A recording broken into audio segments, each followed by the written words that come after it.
Hi there, Steppy with the Pickin Coop Farmstead again. PJ prepping still. So now on my last video, I made dehydrator tray fabric covers. I got that idea from Heidi of Rain Country, and if you go watch that video, I linked her video is much better, more detailed.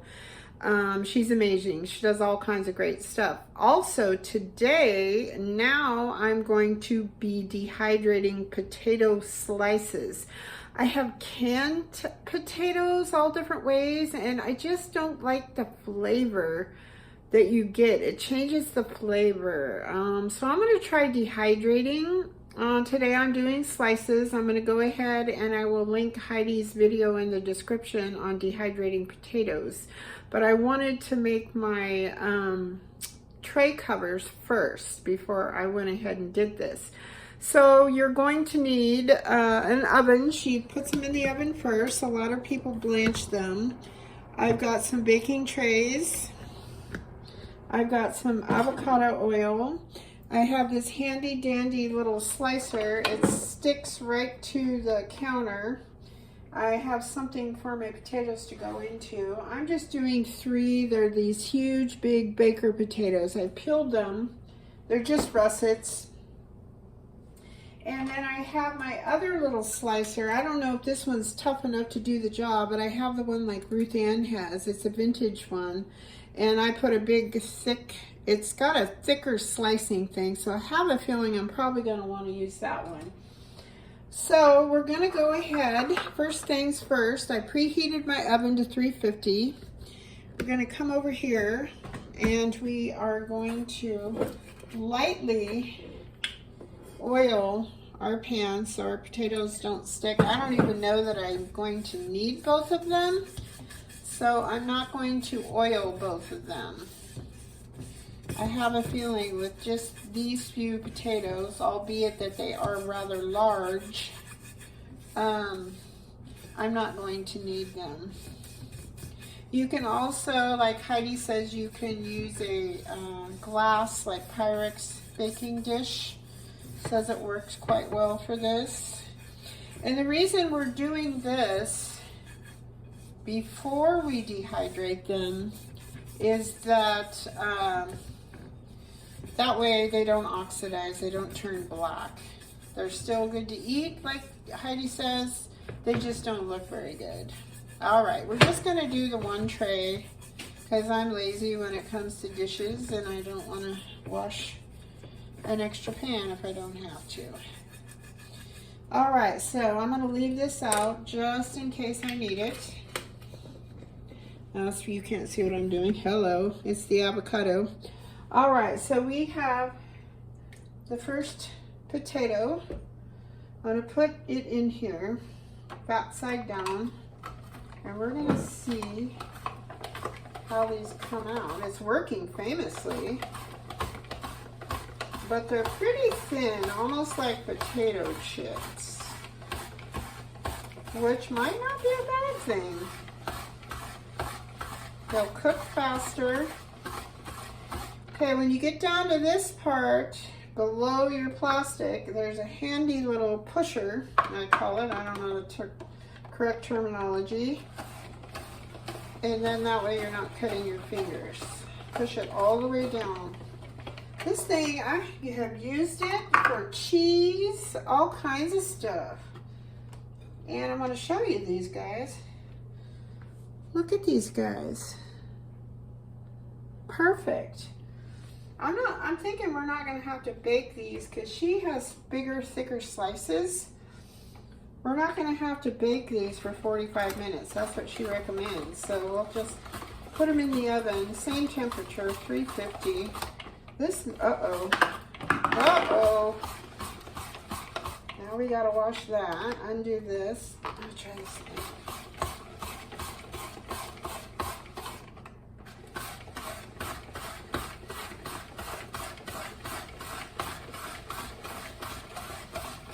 All right, I don't want to go too far.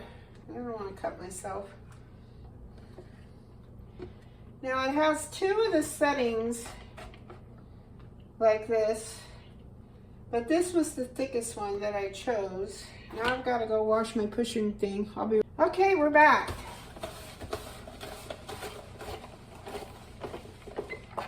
Wow. Each slice is,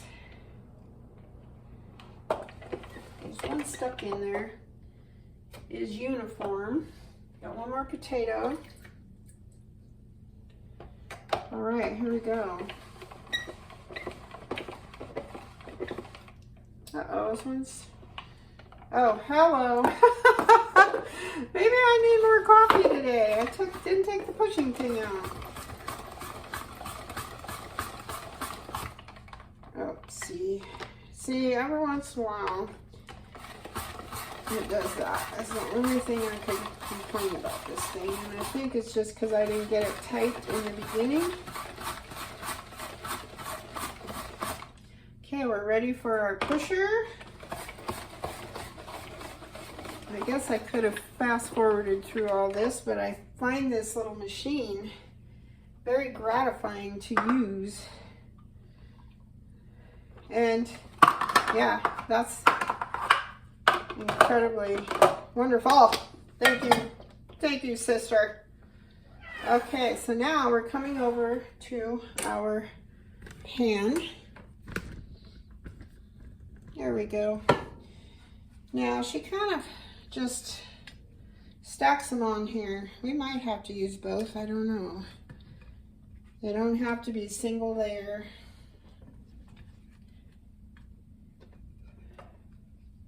And this, like I said, keeps them from oxidizing.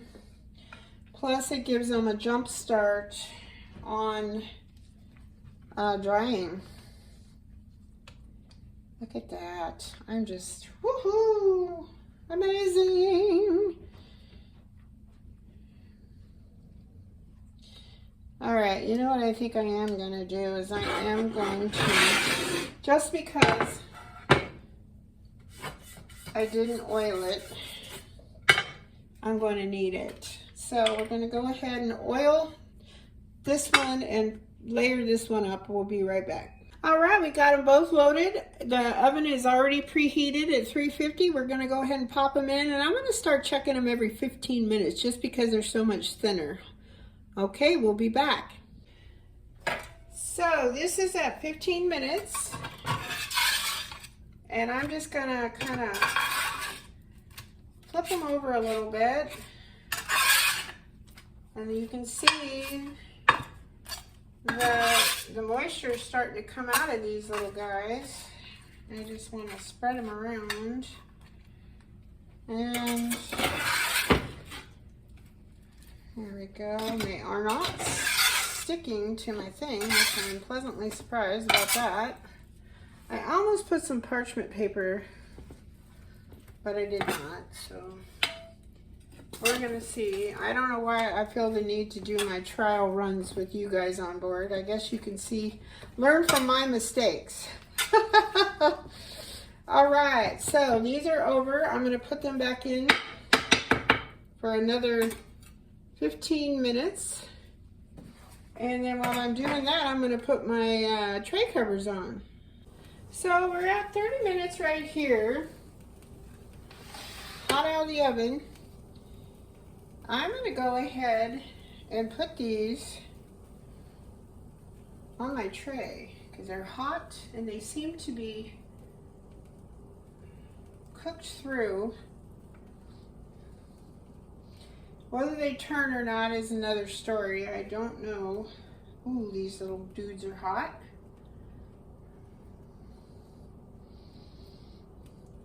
So I'm going to start, what I'm doing is I'm just layering them single layer on my newly fabric covered liners. Now she said these will stick a little bit, but they peel right off the fabric, so that's a good thing.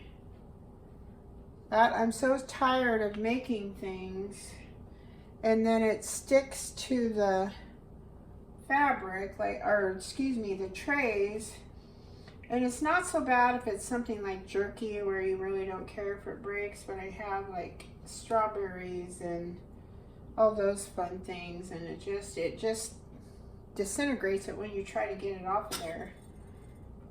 So yeah. Ouch, ouch, hot little dudes, hot little dudes. All right, so I got one tray full, and I am going to move it over to my dehydrator. Can't really see, so I'm bring over here. Here's my dehydrator. I'm going to plug this dude in.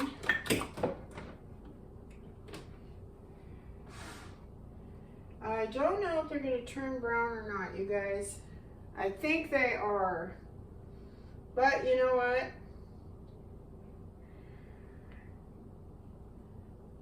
I can't really tell.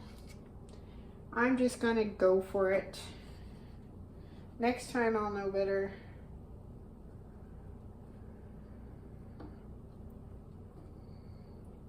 Or maybe I'll put them back in for another 15. I think the trick is to let them cook through, and then they don't get browned. So I think I'm going to put them back in the oven. I'm going to stir them around because I can already tell these ones are starting to turn dark, black, whatever you want to call it. So I'm going to turn this one on. Lesson learned. I'm putting these back on here. And we're going to go another 15 minutes. We'll stir them up though.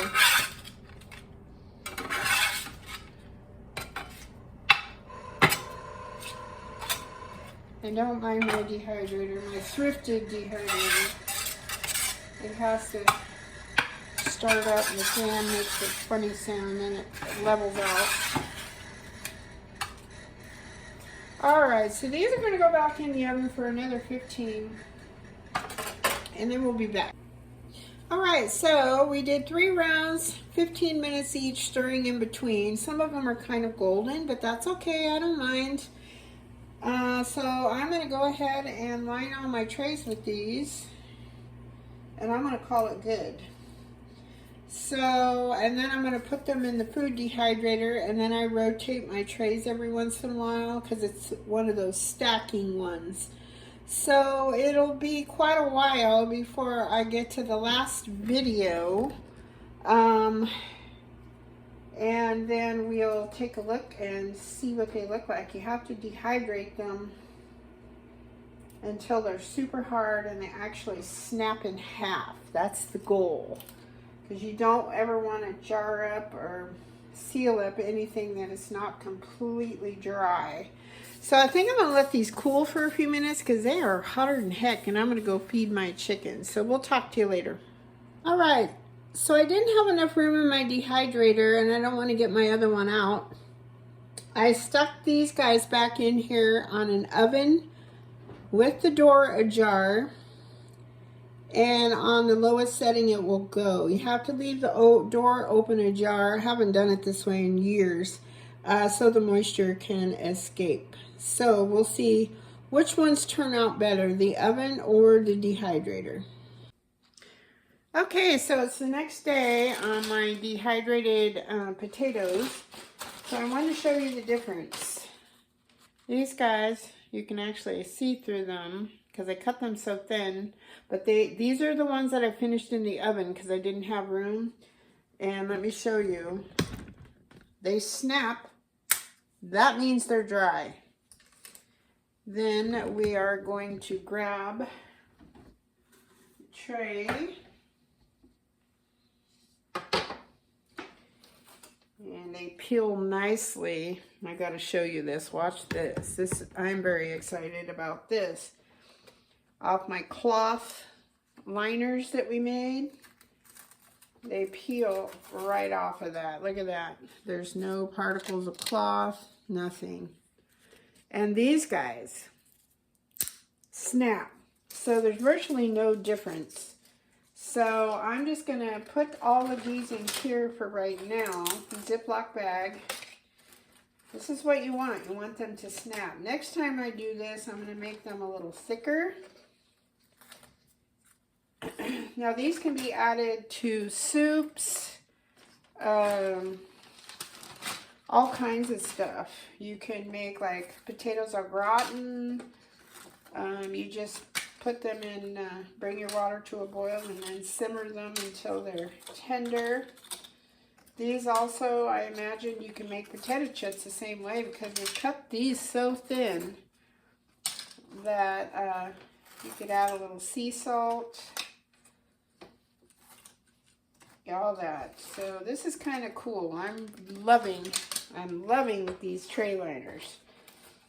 And I'm going to, I did a video on the tray liners and I attached Heidi from Rain Country. She's the one that I got the idea and instructions from. She gets credit for that. Then when I upload this, I'm going to credit her for the dried potatoes. So easy peasy. Peel, wash, slice your potatoes. Put them in the oven. Even these thinner ones took 45 minutes. It removes a lot of the moisture. Keeps them from turning black. I flipped them. Kind of stirred them around every 15 minutes. I don't know if that's necessary, but I did do that. But I am going to attach her video. Look at that. And then you can just wash your little trays, or your, excuse me, your little plastic, or good gravy. Wake up, Deborah. Your covers. So there you have it. Then I'm going to place these in the biggest jar I have, and then I have a little attachment that goes over the jar lid, and I attach it to my food saver. It has a little hose, and it sucks all the moisture out of the jar, or the air, excuse me. Good gravy. I might need more coffee this morning. So that's all there is to it, folks. I hope you're having a great day. I hope the sun is shining where you are. Please be happy, healthy, and safe. Thank you so much for watching, subscribing, commenting. It means a lot. If you like this video, share it, send it to a friend. Hopefully it will help them, especially when you get a surplus of potatoes. Boom. And I just, like I said, I'm not a big fan of the taste of canned potatoes. Now, maybe for dumping in soups and that kind of stuff. I've done stew with them, and they're okay. They just have a weird taste. It's not the texture, it's the taste. I don't know what it is. But anyways, so this is an alternative. And when I go to make something with these, I will definitely make a video about it. I kind of want to try making some like scalloped potatoes with them and see how that works out. I'm even think I might try to make my own potato chips. So there you have it. All right, God bless. Have a great day. Bye-bye.